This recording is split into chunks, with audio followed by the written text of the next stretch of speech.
हजारीबाग में बाइक चोरी की घटना थमने का नाम नहीं ले रही।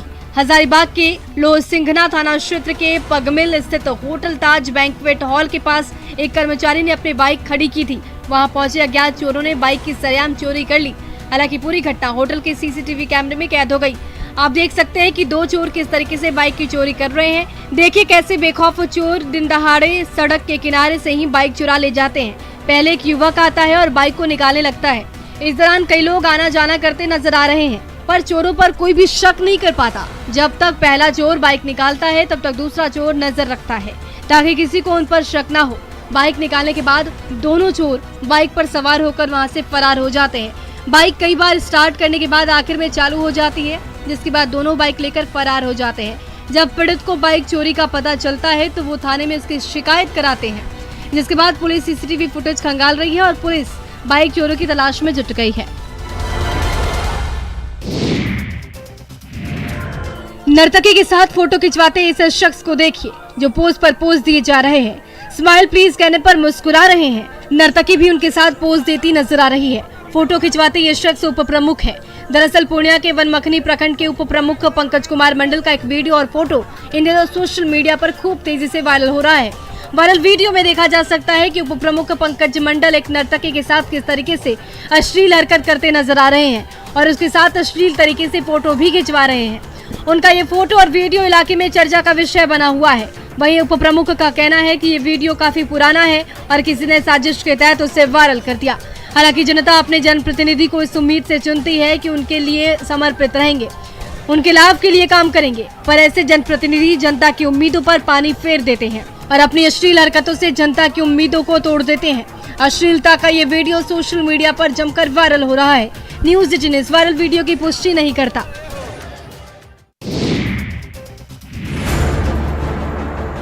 समस्तीपुर में आपराधिक वारदातों का दौर थमने का नाम ही नहीं ले रहा है। एक के बाद एक आपराधिक वारदातों को अंजाम अपराधी दे रहे हैं, जिससे इलाके में दहशत का माहौल कायम है।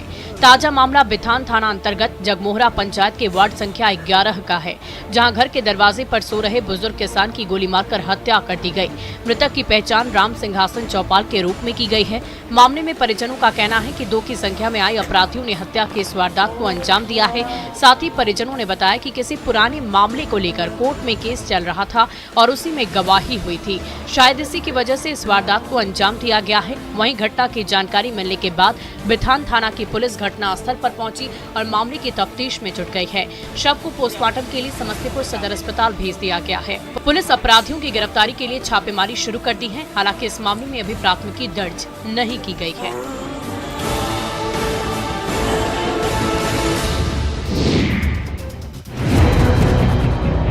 धनबाद के कुमार धुबी बगान धौड़ा में एक अज्ञात शव मिलने से सनसनी फैली रही। मिडिल स्कूल के समीप बंद पड़े KMCL कारखाना की दीवार से सटे झाड़ी से ये शव बरामद किया गया। शव छत अवस्था में था। मौके पर पहुंची पुलिस ने शव को कब्जे में ले लिया है और उसके पोस्टमार्टम की तैयारी की जा रही है। फिलहाल शव की पहचान नहीं हो पाई है। शव 35 साल के युवक का बताया जा रहा है और पिछले 4-5 दिनों से झाड़ी में पड़ा था। शव पर कपड़े नहीं थे और उससे दुर्गंध भी आ रही थी। पुलिस शव की शिनाख्त में जुट गई है। इधर बगान धौड़ा का रहने वाला रवि शर्मा भी 4-5 दिन से गायब था। मृतक का भाई मोनू शर्मा ने रवि का शव होने की आशंका जाहिर की है। उसके भाई की हत्या कर शव को झाड़ी में फेंक दिया गया है। हालांकि उसने शव की अब तक पहचान नहीं की है। इधर मौत की खबर के बाद से ही युवक के घर में कोहराम मचा हुआ है। परिजनों का रो रो कर बुरा हाल है। वहीं पुलिस ने शव को पोस्टमार्टम के लिए भेज दिया और मामले की छानबीन में जुट गई है।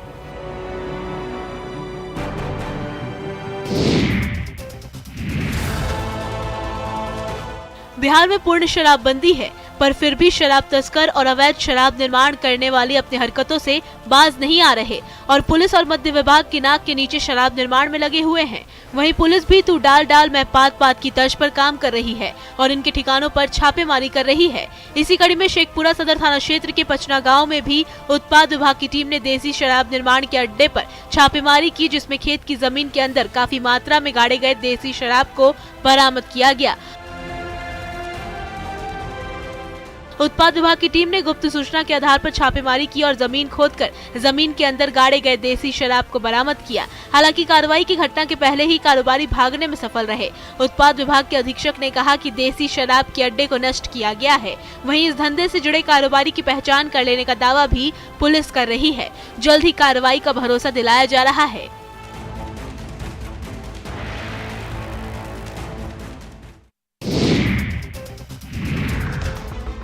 शराब तस्करों की हौसले चरम सीमा पर है। तस्कर कभी पुलिस टीम पर हमला कर देते हैं तो कभी आम लोगों की हत्या करने से भी बाज नहीं आ रहे। गोपालगंज में भी शराब तस्करों ने दुस्साहस दिखाते हुए उत्पाद विभाग की नाव को आग के हवाले कर दिया है। घटना जादवपुर थाना क्षेत्र के खाप मकसूदपुर गाँव की है।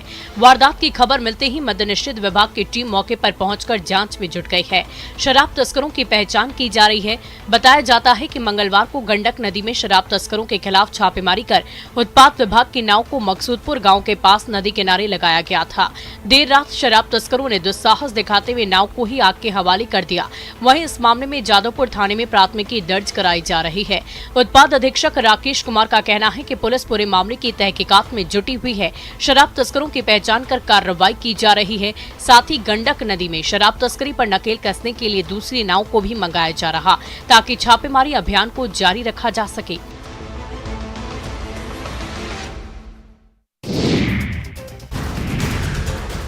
धनबाद में बीसीसीएल कोयला उत्पादन कर देश को राजस्व दे रही है, लेकिन कोयला उत्पादन के लिए किए जा रहे हेवी ब्लास्टिंग से लोगों की जान खतरे में बनी रहती है। बीसीसीएल ब्लॉक 2 परियोजना से ठीक सटे केशरगढ़, सिद्धपोकी, सदरायाडीह सहित कई गांवों में जहां लोग खौफ के साए में रहने को मजबूर हैं, वहीं कोयला उत्खनन के लिए जो हेवी ब्लास्टिंग की जाती है उसकी रेंज इतनी अधिक होती है कि बड़े पत्थर उड़ते हुए घरों की छतों को तोड़ देती है। केशरगढ़ में ऐसी ही ब्लास्टिंग में एक बुजुर्ग महिला की जान बाल बाल बची।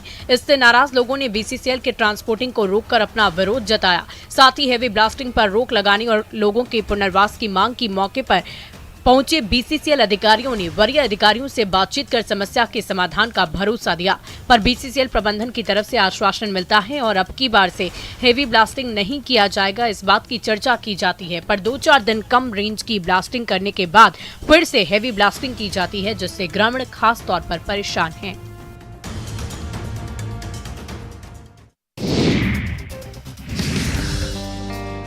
न बैंड बाजा है और ना ही बारात है।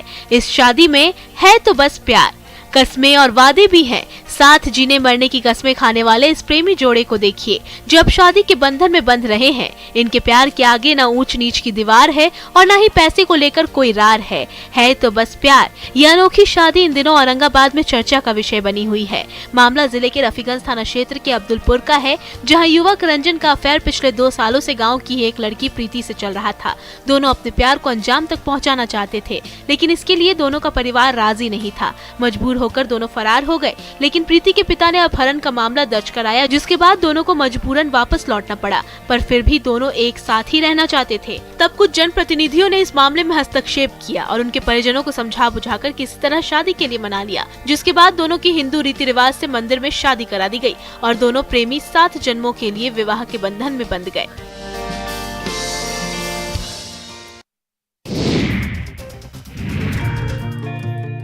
अलवर में प्रेमी प्रेमिका मंदिर में शादी के बंधन में बंध गए। ये अनोखी शादी इलाके में सबका ध्यान खींच रही है। दरअसल मेहंदिया थाना क्षेत्र के मंटू कुमार को औरंगाबाद की सुभी कुमारी से प्यार हो गया। धीरे धीरे दोनों का प्यार इस तरह बढ़ गया कि एक साथ जीने मरने की कस्में खा ली। प्यार परवान चढ़ा तो दुनिया वालों को भी इसकी खबर लगी और दोनों के प्यार की खबर उड़ते उड़ते परिजनों को लगी। फिर क्या था, घर वालों ने दोनों प्रेम के पंक्षियों पर पहरा लगा दिया, एक दूसरे से मिलने से भी रोक दिया। प्यार भला कहाँ रुकता है, ये तो हर बंधन तोड़कर आजाद हो ही जाता है। दोनों प्रेमी भी एक दूसरे से अलग होने को तैयार नहीं थे। आखिरकार दोनों प्रेमी सारे पहरे को तोड़कर फरार हो गए और मेहंदिया ऐतिहासिक मधुश्रामा मंदिर में पूरे रीति रिवाज के साथ ब्याह रचा लिया। इस शादी का गवाह पूरा मंदिर परिसर बना। दर्जनों की संख्या में इस शादी को देखने पहुंचे। वहीं दोनों के परिजन इस शादी से नाराज दिखे, लेकिन दुनिया से बेखबर इन प्रेमियों ने अपने प्यार को अंजाम तक पहुंचा ही दिया।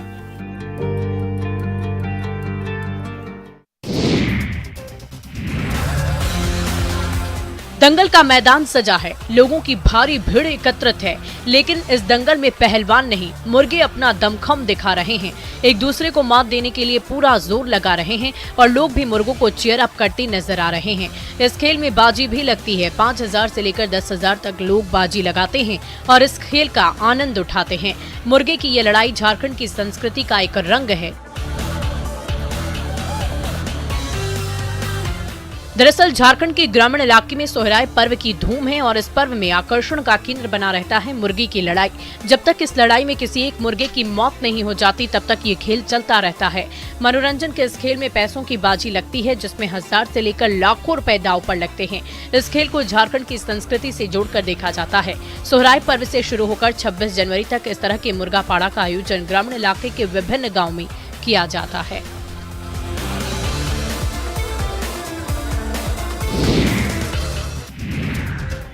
गया में कार्तिक पूर्णिमा की देर रात एक अनोखी घटना घटी, जहां शिव मंदिर में नाग और नागिन आ पहुंचे और काफी देर तक वहीं बैठे रहे।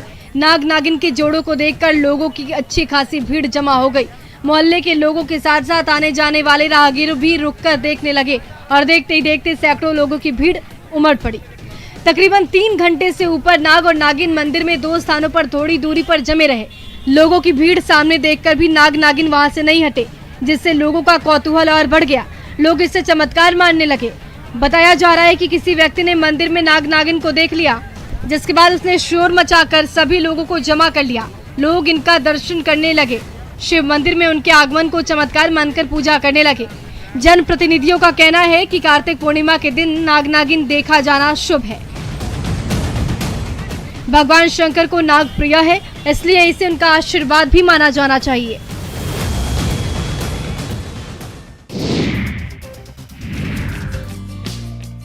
पर्व त्योहारों को लेकर सबके अपने अपने विचार हैं, लेकिन जहानाबाद सदर प्रखंड के एक स्कूल ने जो किया वह लोगों के लिए चर्चा का विषय बना हुआ है। दरअसल कार्तिक पूर्णिमा के मौके पर सदर प्रखंड के मध्य विद्यालय बाजार टाली परिसर में तुलसी पौधारोपण किया गया। इसके तहत 156 तुलसी के पौधे लगाए गए। सभी पौधे विद्यालय के बच्चों के बीच आवंटित किए गए थे और इन पौधों की देखरेख की जिम्मेदारी भी इन्हीं बच्चों की होगी। तुलसी के पौधे में एंटीबैक्टीरियल, एंटीफंगल और एंटीबायोटिक गुण होते हैं, जो संक्रमण से लड़ने में शरीर को सक्षम बनाते हैं। कहा जाता है कि जहां तुलसी का पौधा लगा हुआ होता है, वहां के आसपास की हवा शुद्ध हो जाती है। तुलसी के नियमित सेवन से शरीर में ऊर्जा का प्रवाह होता है और व्यक्ति की आयु बढ़ती है। संक्रामक रोगों से निपटने के लिए तुलसी बहुत कारगर उपाय है। विद्यालय परिसर में काफी संख्या में तुलसी पौधा लगाने से विद्यालय आने जाने वाले छात्र छात्राओं, अभिभावकों और शिक्षकों को इसका सीधा फायदा मिलेगा।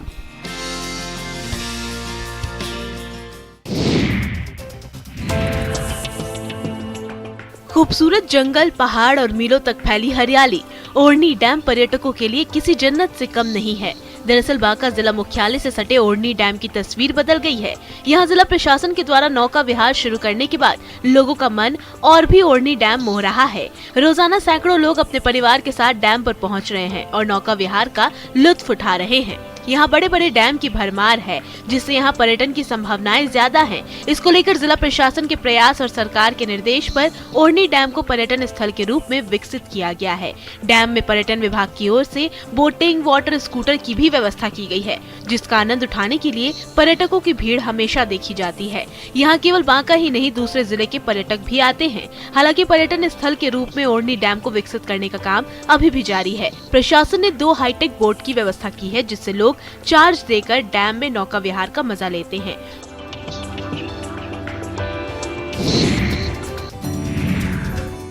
अंतर्राष्ट्रीय पर्यटन स्थल राजगीर में ठंड का मौसम आते ही पर्यटकों की भारी भीड़ देखी जा रही है और पर्यटक अब दर्शनीय स्थल के दीदार करने के लिए राजगीर पहुंचने लगे हैं। भारी संख्या में पर्यटक विश्व शांति स्तूप पर भगवान बुद्ध की दर्शन करने के लिए राजगीर पहुंचे हैं और देखते ही देखते पर्यटकों की लंबी कतार लग गई है। पटना से 100 किलोमीटर दक्षिण पूर्व में पहाड़ियों और घनी जंगलों के बीच बसा राजगीर न केवल एक प्रसिद्ध धार्मिक तीर्थ स्थल है, बल्कि सुंदर हेल्थ रिसोर्ट के रूप में भी जाना जाता है। राजगीर ऐसा शहर है जो अपने खूबसूरत नजारों से घिरा हुआ है और बौद्ध धर्म और जैन धर्म दोनों के साथ आध्यात्मिकता और इतिहास से जीवंत दिखाई देता है। हरी भरी घाटी में और चट्टानी पहाड़ियों से घिरा राजगीर घने जंगलों, रहस्यमयी गुफाओं और झरनों के बीच प्राकृतिक शांति वाला एक आध्यात्मिक शहर है। पर्यटकों को राजगीर में कई धार्मिक स्थल देखने को मिलते हैं। ये मुख्य रूप से बौद्ध और जैन धर्म को समर्पित है। इसे देखने के लिए ही यहाँ पर्यटकों की भीड़ लगी रहती है।